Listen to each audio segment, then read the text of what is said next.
Fala pessoal, sejam muito bem-vindos e muito bem-vindas a mais um vídeo aqui do canal. Vídeo este que nós vamos estar resolvendo questões, sim, isso mesmo, desta vez sobre o conteúdo de classificação biológica. Nós vamos estar classificando os seres vivos, nós vamos estar conversando aí algumas questões do Enem, sim, do Exame Nacional do Ensino Médio. Estou preparando vocês para essa avaliação que vem por aí. Então, pega teu caderninho, pega uma caneta, anota todas as dicas que o tio Gabriel vai passar para você hoje. Mas não esqueçam, neste vídeo nós vamos fazer uso de 4 questõezinhas de anos anteriores do Enem.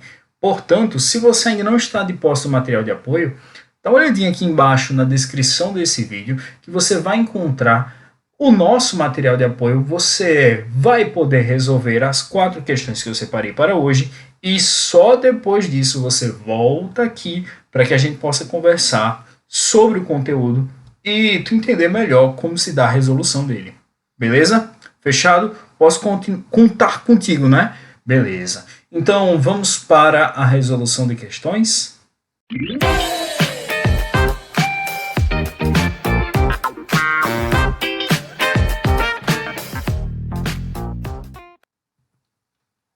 Neste vídeo de resolução de questões, vamos iniciar a nossa discussão com uma questãozinha do Enem de 2011. E eu acredito que vocês já devem estar cientes que nós, sempre que nos deparamos com uma questão do Enem, temos um recurso ou outro que vai facilitar a resolução. Algumas questões são mais simples, outras são mais complexas, umas têm menos texto e as outras trazem elementos adicionais que vão enriquecer a tua busca pela resposta correta. E um dos elementos de suporte que esta questão de 2011 te traz é um pequeno fragmento textual da obra de Tolkien e de Vinícius de Moraes, intitulada Os Bichos e o Homem. Vamos lá. Os Bichos e o Homem, a Arca de Noé. Tolkien e Vinícius de Moraes. Nossa irmã, a mosca, é feia e tosca, enquanto que o mosquito é mais bonito. Nosso irmão besouro, que é feito de couro, mal sabe voar. Nossa irmã, a barata, bichinha mais chata, é prima da borboleta, que é uma careta. Nosso irmão o grilo, que vive dando estrilo, só vem para chatear.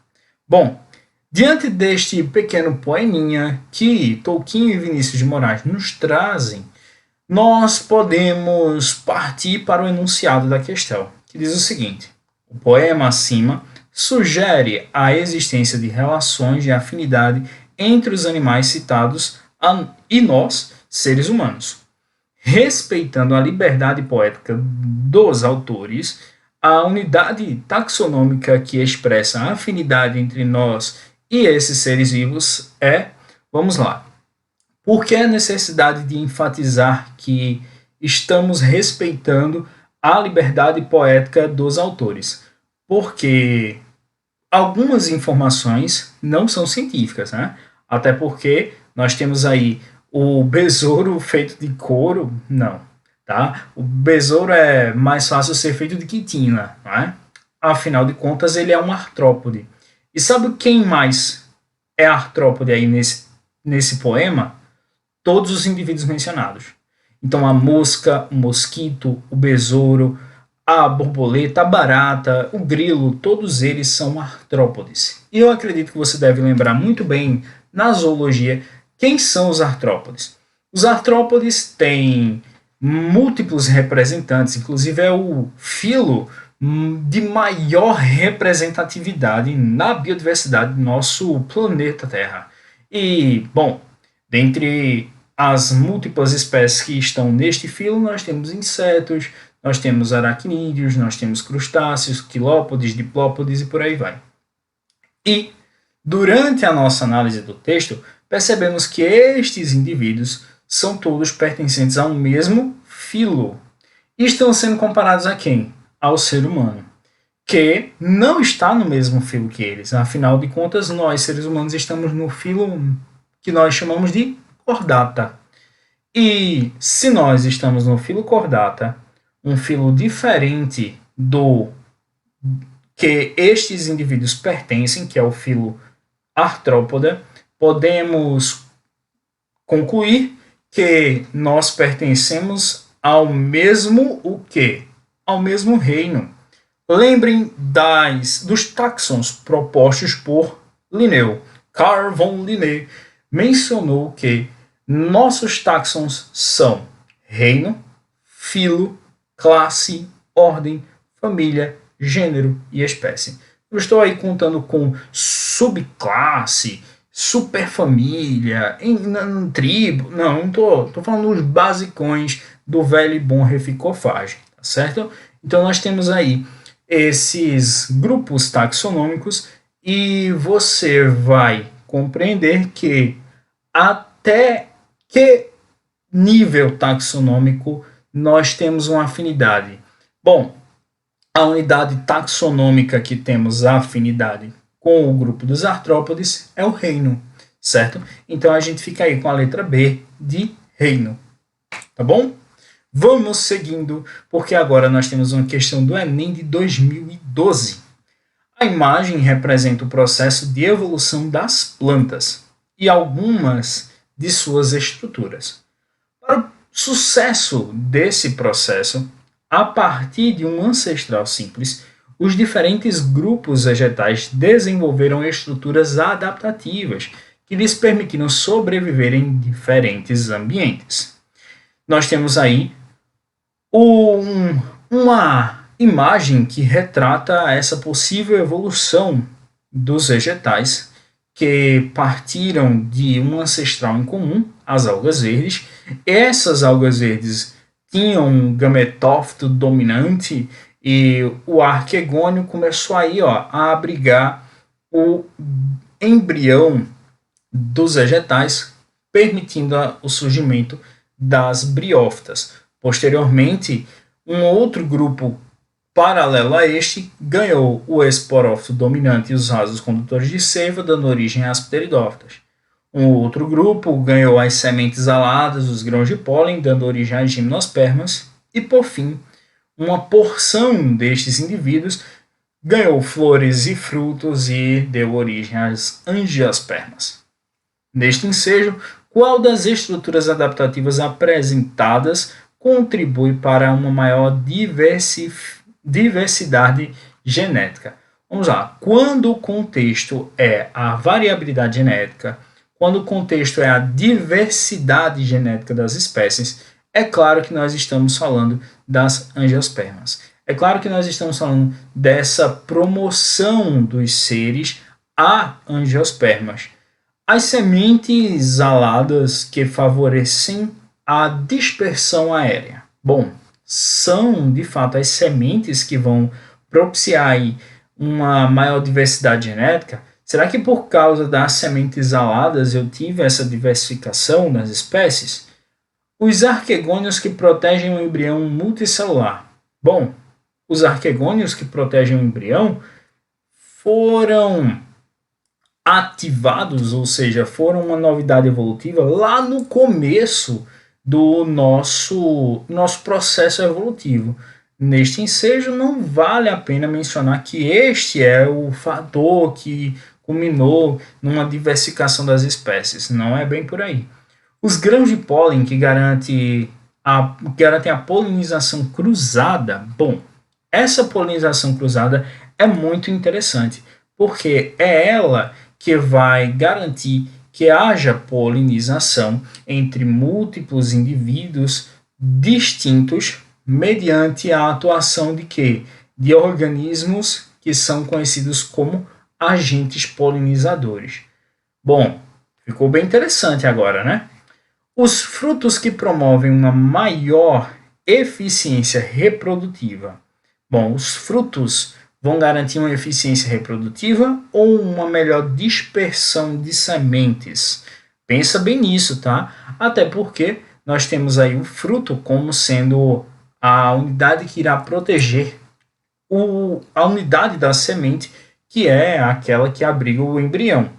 Logo, se essa estrutura abriga aquilo que já foi, de fato, concebido através de um processo de polinização e já teve o seu material genético pré-estabelecido, será que é essa unidade, será que são os frutos que são responsáveis pela variabilidade genética? Será que são eles que vão promover a diversidade genética?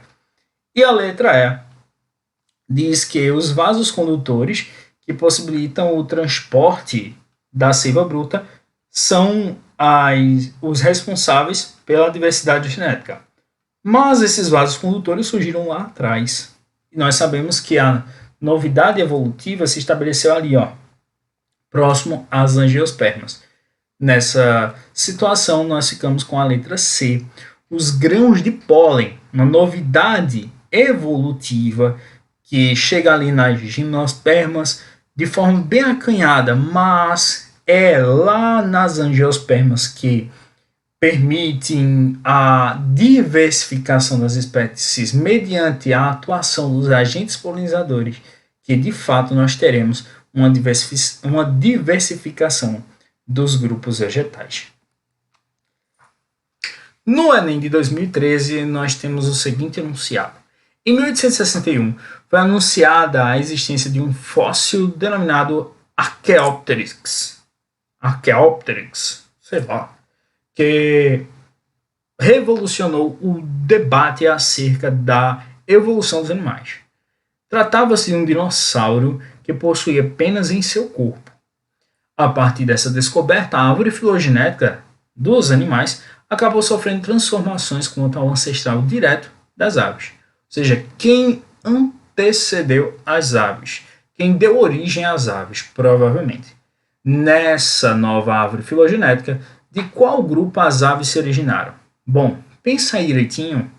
Se eu tinha um representante dos dinossauros que são répteis, que apareceram ali com umas peninhas ou outras, né, com uma penugenzinha, significa dizer que foi um réptil que conseguiu ascender ali a condição de ave, visto que suas escamas deram origem às penas. Sacou qual é a parada? Então aí a gente tem a letra A, peixes ósseis, letra B, répteis, letra C, mamíferos, letra D, peixes cartilaginosos, letra E, anfíbios. E com certeza tu deve ter matado essa. Claro que foram os répteis os responsáveis pelo surgimento, pela eclosão das aves. No Enem de 2017, a seguinte questão é apresentada.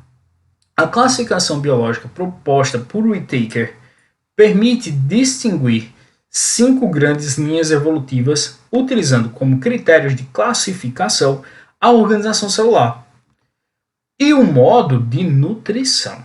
Ou seja, se os indivíduos são autótrofos, heterótrofos, né, são características muito analisadas quando da proposta de Whittaker para a classificação de seres vivos.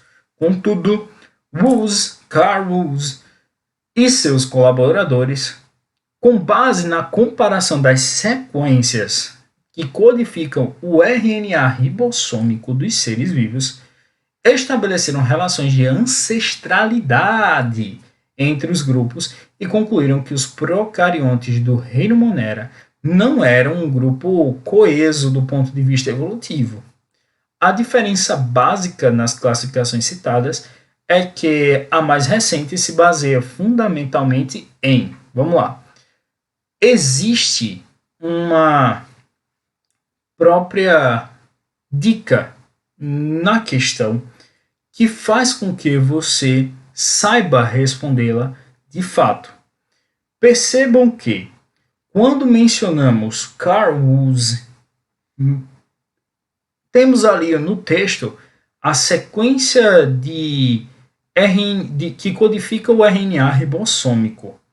Eu comparo as sequências do material genético e estabeleço o quê? Relações de ancestralidade.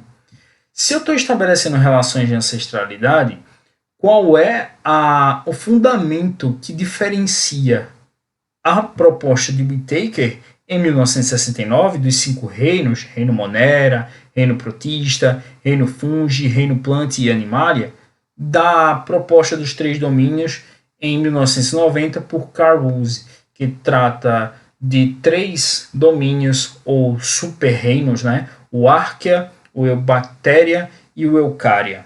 Bom, então nós temos as alternativas. Letra A, tipos de células. Letra B, aspectos ecológicos. Letra C, relações filogenéticas. Letra D, propriedades fisiológicas. E letra E, características morfológicas.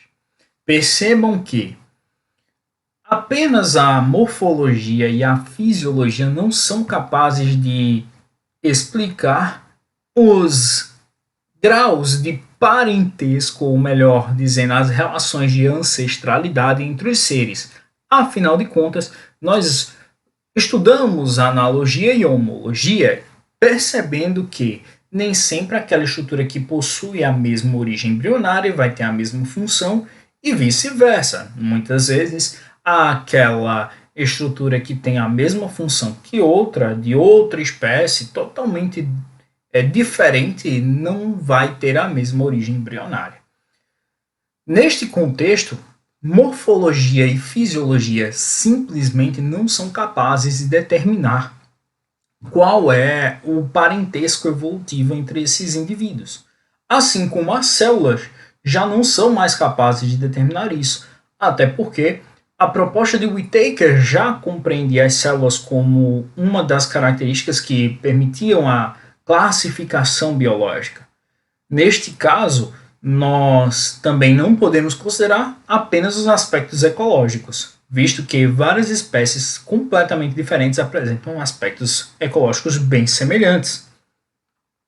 E quando o assunto é interpretação de material genético, de RNA, de DNA, e também na compreensão das características evolutivas, ou seja, das relações de ancestralidade, nós temos aí claramente como sendo a alternativa correta a letra C, relações filogenéticas. Bom, pessoal, eu espero que vocês tenham curtido essa aula de hoje, eu espero que vocês tenham gostado do conteúdo que eu preparei especialmente para vocês. E se gostou, já sabe, deixa o teu like aí embaixo, se inscreve no canal caso não seja inscrito. Se for inscrito, ativa o sininho para receber as notificações de quando novas aulas como essa saírem aqui no canal. Indique o canal para seus amigos, afinal de contas, nós queremos que esse grupo fique cada vez maior e que nós possamos alcançar cada vez mais estudantes, beleza? Cada vez mais amantes da biologia. Portanto, não deixa de compartilhar com os teus amigos. Bom, pessoal, é isto. Eu quero ver vocês na próxima aula de resolução de questões. Fiquem com Deus, um grande abraço e até mais. Tchau, tchau.